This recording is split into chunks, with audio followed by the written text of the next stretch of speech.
Students, हमारी exercise 1.5 का last question रह गया था, तो फटाफट से इस क्वेश्चन को देखते हैं। देखिएगा इधर हम लोगों ने क्या करना है, हमने जो इक्विवेलेंसी ऑफ रियल नंबर पढ़ा था ना, जिसके अंदर हमारा अगर कहते हैं कि दो रियल नंबर बराबर है तो इसका रियल पार्ट बराबर होगा दूसरे के रियल पार्ट के, और इसका इमेजिनरी पार्ट बराबर होगा दूसरे के इमेजिनरी पार्ट के। तो यहाँ पे यही वाला काम यूज करते हुए हम लोगों ने क्या करना है, हमने वैल्यूज निकालनी है एक्स एंड वाई की। तो देखें, मैं इसको सॉल्व करवा रहा हूँ आपको कैसे होगा। देखें, आपने वैल्यू निकालनी है एक्स की एंड वैल्यू निकालनी है वाई की। उस क्वेश्चन के अंदर भी यही करना है। तो देखें, अगर मुझे पता है कि मेरे पास एक रियल नंबर ये है, यानी कि सॉरी एक कॉम्प्लेक्स नंबर ये है और एक कॉम्प्लेक्स नंबर मेरे पास ये है, और कहते हैं कि ये दोनों कॉम्प्लेक्स नंबर आपस में बराबर हैं, तो हमने ये चीज पढ़ी थी कि इसका मतलब होता है कि इसका रियल पार्ट ये है। रियल पार्ट क्या होता है? जिसमें आयोटा नहीं होता, तो वो बराबर होगा दूसरे के रियल पार्ट के, और इसका इमेजिनरी पार्ट जिसमें आयोटा है वो बराबर होगा दूसरे के इमेजिनरी पार्ट के। ठीक है, तो जरा यहाँ पर देखिए, अगर मैं यहाँ पर करूँ कि इसका रियल पार्ट बराबर होगा इसके रियल पार्ट के, तो देखिए यहाँ से मुझे x की डायरेक्ट वैल्यू मिल गई, और वो क्या मिली? x is equal to -5। अब देखिए, मैं कहता हूँ इसका रियल पार्ट जो है, इसका इमेजिनरी पार्ट सॉरी, वो बराबर होगा इसके इमेजिनरी पार्ट के।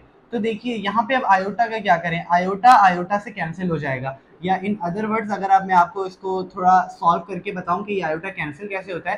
देखिए, ये आयोटा यहाँ पे क्या हो रहा है, y के साथ मल्टीप्लाई हो रहा है, तो इधर आएगा क्या हो जाएगा, डिवाइड हो जाएगा। तो देखें y is equal to 5 iota divided by iota. अब आपको पता है अगर डिवीजन में एक चीज ऊपर और दूसरी चीज नीचे सेम हो तो उसको हम काट सकते हैं। तो y की वैल्यू यहाँ से भी 5 आ रही है, आप इसको यहाँ से डायरेक्टली भी काट सकते हैं, मैंने सिर्फ आपकी सिंप्लीफिकेशन के लिए आपको बताया। देखिए, यहाँ से आपके पास x की वैल्यू भी निकल गई, आप लास्ट में चाहें तो सॉल्यूशन सेट बना दीजिए। आप बोलेंगे y x की वैल्यू एंड y की वैल्यू, सिंपल ऐसे सॉल्यूशन सेट बना दे। अब देखें, इधर आइए यहाँ पे क्या हो रहा है, यहाँ पे आपको एक्स स्क्वायर गिवन है। अब देखिएगा, मैं आपको एक बड़ी पते की बात बताने लगा हूँ कि याद रखिएगा, हमारे पास जो लीनियर इक्वेशंस होती है, लीनियर इक्वेशन हम उन इक्वेशंस को कहते हैं जिसमें हमारी जो x होता है उसकी हाईएस्ट पावर 1 हो। ठीक है, तो वहां पर x की a की वैल्यू आती है। जैसे देखें, यहाँ पे x की पावर क्या थी, 1 थी, तो x की a की वैल्यू आई। y की पावर क्या थी, 1 थी, कुछ भी नहीं है तो 1 है, तो y की भी एक वैल्यू है। लेकिन देखिए यहाँ पे क्या है, x के ऊपर स्क्वायर लगा हुआ है, यानी कि x के ऊपर अब स्क्वायर लगा हुआ है, तो इसका मतलब है अब आपके पास x की दो वैल्यूज आएंगी, y के ऊपर भी स्क्वायर लगा हुआ है तो y की वैल्यू भी कितनी आएंगी, दो आएंगी। तो इसी तरह से अगर क्यूब लगाओ तो मैं बोलूंगा 3 वैल्यूज आएंगी। तो ये सिस्टम ऑफ इक्वेशन है, और हम 9th मैथमेटिक्स के अंदर इसको आगे बहुत डिटेल से पढ़ेंगे। ये हल्का सा आपको ग्लिम्स दिया मैंने, ठीक है। अब देखें, अब आपने क्या करना है, इसको सॉल्व करने के लिए इसका रियल पार्ट ये रहा, इसका रियल पार्ट ये रहा। तो देखें, x square is equal to 16 divided by 9। ठीक है, अब मैं पहले इसको सॉल्व कर लेता हूँ, फिर मैं अपने इमेजिनरी पार्ट की तरफ मूव करूंगा। देखिए, x की वैल्यूज निकालनी है तो मुझे स्क्वायर को रिमूव करना पड़ेगा, और मुझे पता है स्क्वायर को रिमूव करने के लिए मैं क्या करूंगा, मैं यहाँ पे पावर ले लूंगा, अंडर रूट ले लूंगा दोनों साइड्स पे। ठीक है, ये एक चीज हम कर चुके हैं ना, सही है। तो अब देखिए क्या होगा, ये इससे ये कैंसिल, यानी कि स्क्वायर से अंडर रूट कैंसिल। ये कैंसिल क्यों होता है, हम ये पढ़ चुके हैं, आपको पता होगा कि अगर मैं कैंसिल नहीं करूँ तो अंडर रूट क्या होता है, अंडर रूट होता है 1/2। सही है, और जब इन दोनों पावर्स को मैं मल्टीप्लाई करूंगा, यानी कि 2 मल्टीप्लाई बाय 1/2, तो ये बन जाएगा 2/2, और 2/2 से 2 कट जाएगा, तो मेरे को ऊपर क्या बचेगी, पावर 1 बचेगी। तो इसलिए मैं डायरेक्टली इसको x से ऐसे काट सकता हूँ अंडर रूट से, ये इसका रीजन होता है। ठीक है, देखिए x इज इक्वल टू, अब देखें अंडर रूट 16, ऐसे इसका मतलब है कि ये रूट 16 के ऊपर भी है और ये रूट 9 के ऊपर भी है। ये हमने प्रॉपर्टी एक ये भी पढ़ी थी कि अगर होल डिवाइड के अंदर फ्रैक्शन आ रहा हो तो वो दोनों न्यूमरेटर डिनोमिनेटर दोनों के ऊपर रूट होता है। अब देखिए जरा, यहाँ पे ये अंडर रूट 16 है, तो अंडर रूट 16 को जब मैं सॉल्व करूंगा तो यहाँ से आएगा मेरे पास 4, और नीचे से क्या आएगा 3, और मुझे पता है प्लस माइनस यहाँ पर लगेगा। अब इसका क्या मतलब है प्लस माइनस का, इसका मतलब ये है x की दो वैल्यूज आई हैं, एक आई है 4/3 पॉजिटिव के साथ, एक आई है 4/3 नेगेटिव के साथ। ये मेरे पास देखें x की कितनी वैल्यूज निकली है, दो वैल्यूज, मुझे पता था दो। अब आइए जरा इमेजिनरी पार्ट सॉल्व करते हैं। इमेजिनरी पार्ट क्या है, I Y square is equal to 9/25i। अब आपको पता है आप i से i को काट सकते हैं, तो क्या बचेगा, y square is equal to 9 divided by 25। इसको सॉल्व करने के लिए आप दोनों साइड्स पे रूट ले लीजिए, 9/25। ठीक है, यानी कि आप पहले होल रूट लेंगे फिर इसको अलग अलग करेंगे, मैंने थोड़ा डायरेक्ट कर दिया। आप देखें, आप इसको इससे कैंसिल कर सकते हैं। y इज इक्वल टू 9 का रूट क्या आएगा 3, 25 का रूट क्या आएगा, सही है 5 आएगा। देखिए प्लस माइनस, तो यानी y की वैल्यूज क्या आएंगे, एक आएगी 3/5 पॉजिटिव और एक आएगी 3/5 नेगेटिव। ठीक है, ये मेरे पास वैल्यूज आ रही हैं। अच्छा, अब इसके दो पार्ट रह गए हैं, दो पार्ट को देखते हैं।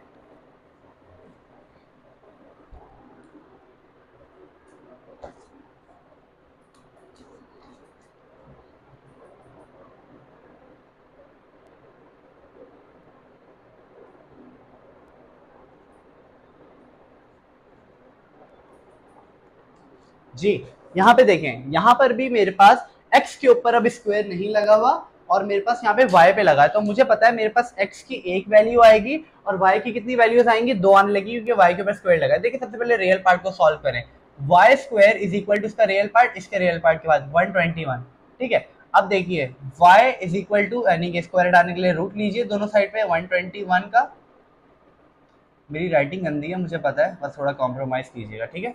y इज इक्वल टू, अब देखें 121 का कैलकुलेटर से रूट ले लीजिए आप, मैं आपको रूट लेना बता देता हूँ कैलकुलेटर से कैसे लेते हैं। देखें कैलकुलेटर से रूट इस तरह से लेते हैं कि ये आपके पास एक बटन होता है रूट का, ये देखें ये वाला मेरे पास भी सॉरी मिटा हुआ है, ये बटन होता है रूट का और यहाँ पे आप अंदर वैल्यू को पुट करते हैं 121। देखिए ये आपको एक ही साइन के साथ वैल्यू देगा, क्या दे रहा है 11, लेकिन आपको पता होना चाहिए कि रूट से जब भी वैल्यू बाहर निकलेगी तो इधर पॉजिटिव और नेगेटिव दो वैल्यूज आएंगी, एक आएगी पॉजिटिव 11, एक आएगी नेगेटिव 11, ठीक है। इसका रीजन क्या होता है ये मैं आपको एक अलग से एक वीडियो में बताऊंगा, क्योंकि ये आउट ऑफ द टॉपिक है हमारी चीज।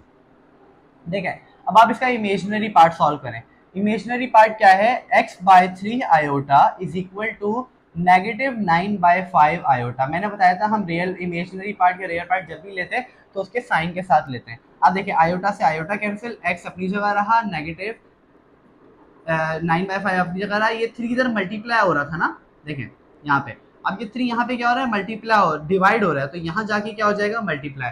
देखें इस तरह से x/3 is equal to -9/5 multiply by 3, यहाँ से अब ये 3 रिमूव हो जाएगा।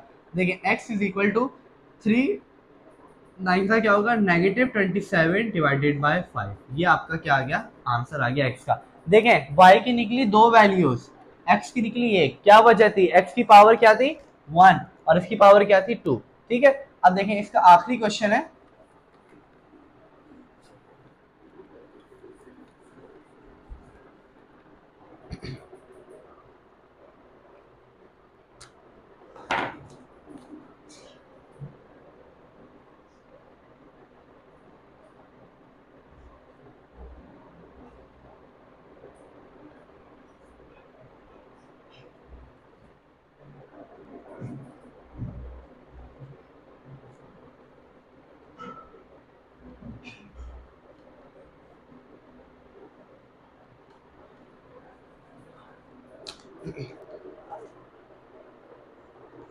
देखिए ये क्वेश्चन है। अब इसको भी सॉल्व करने के लिए आप सबसे पहले देखें इसका रियल पार्ट ये रहा, इसका रियल पार्ट ये रहा, रियल पार्ट को इक्वेट कीजिए, √5 divided by 3x is equal to 6 divided multiply by √3 divided by √2, ठीक है। अब देखें मुझे x की वैल्यू निकालनी है, x को अकेला करना है, तो सारी वैल्यूज को उधर भेजे।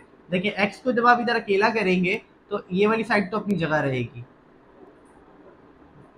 अब देखें यहाँ पे जो 3 था डिवाइड हो रहा था, तो यहाँ जाके 3 क्या हो जाएगा, मल्टीप्लाई हो जाएगा, और ये √5 यहाँ मल्टीप्लाई हो रहा था, तो यहाँ जाके क्या हो जाएगा, आपके पास डिवाइड हो जाएगा, ठीक है। अब देखें अब आप क्या करेंगे, अब ये 6 एंड ये 3 आपस में मल्टीप्लाई हो जाएगा। देखिए 6 3 18 √3 अपनी जगह रहा, ठीक है। अब देखें मुझे पता है कि अगर दो चीजें मल्टीप्लाई हो रही हैं आपस में, बीच में मल्टीप्लाई का साइन है ना, और दोनों के ऊपर अलग अलग रूट है, तो मैं इनको एक रूट के अंदर भी क्लोज कर सकता हूँ। ये हमने प्रॉपर्टीज पढ़ी थी इसकी, अगर आपको याद हो पिछली एक्सरसाइजेस के अंदर।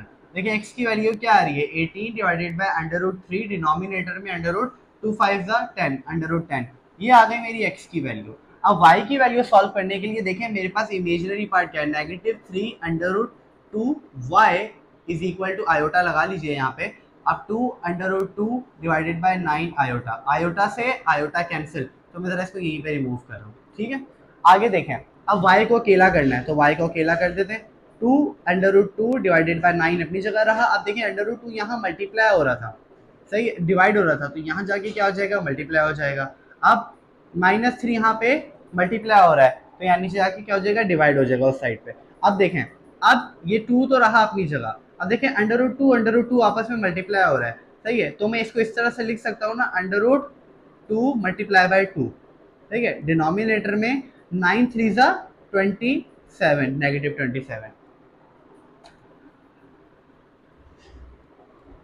अब यहाँ पे देखिए जरा, अब आपको पता है कि y इज इक्वल टू 2 अब देखिए 2 किसको कह, 2 multiply by 2 is equal to 2 का स्क्वायर, ठीक है। अब मैं इसको इस तरह से लिख सकता हूँ 2 का स्क्वायर। अब डिनोमिनेटर में क्या रह गया, -27 अपनी जगह। अब देखिए ये स्क्वायर से ये कट सकता है, ठीक है, रूट। अब देखें 2 मल्टीप्लाई है, अब अंदर क्या बच गया, स्क्वायर से रूट कट गया तो अंदर क्या बचा, सिर्फ 2 एंड -27 अपनी जगह। y is equal to 2 to the 4 divided में √27, ये हो गया हमारा आंसर। अच्छा स्टूडेंट्स, मुझे पता है मैं थोड़ा तेज तेज बोलता हूँ, तो आप थोड़ी इसको बैक करके देख लिया करें, या आवाज़ को थोड़ा स्लो करके, सॉरी आवाज़ को नहीं यानी स्पीड को थोड़ा स्लो करके देख लिया करें। यहाँ पे एक्सरसाइज 1.5 कंप्लीट होती है। अब हम अपनी नेक्स्ट एक्सरसाइज को देखेंगे अपनी नेक्स्ट लेक्चर के अंदर।